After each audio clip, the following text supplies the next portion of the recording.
கிறிஸ்துவுக்குள் பிரியமானவர்களே, ஆண்டவருடைய நாமம் மகிமைப்படுவதாக. ஒரு வசனத்தை நான் உங்களுக்காக வாசிக்கிறேன்.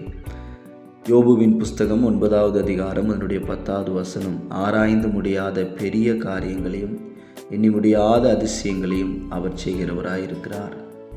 அன்பானவர்களே, நம்முடைய வாழ்க்கையிலும் நாம் ஒருவேளை சிந்தித்து பார்ப்போம் என்று சொன்னால், நமக்காக கர்த்தர் செய்த காரியங்கள் எவ்வளவு பெரியவைகளாய் இருக்கிறது.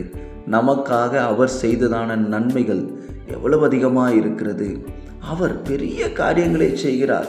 ஒருவேளை நம்முடைய திட்டங்களும் தீர்மானங்களும் சிறியவைகளாக, நம்முடைய சிந்தனைகளுக்கு ஸ்தோத்திரம் அவைகள் அடங்கக்கூடியவைகளாக இருக்கும். ஆனால் கர்த்தர் செய்கிற காரியம் அவை மகா பெரியதாக இருக்கிறது.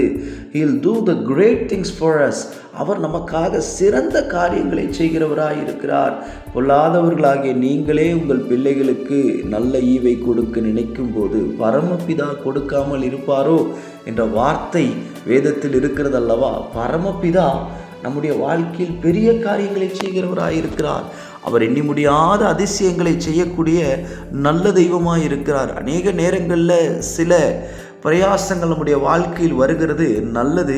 அதன் வழியாக கர்த்தர் பெரிய காரியங்களை செய்ய போகிறார். உங்களுடைய வாழ்க்கையிலே, உங்களுடைய திருமண வாழ்க்கை, உங்களுடைய ஸ்டடீஸில், உங்களுடைய தொழிலில் கர்த்தர் பெரிய காரியங்களை செய்யட்டும் என்று உங்களை நான் ஆசீர்வதிக்கிறேன். கர்த்தர் உங்களை ஆசீர்வதிப்பாராக. God bless you. தேங்க்யூ.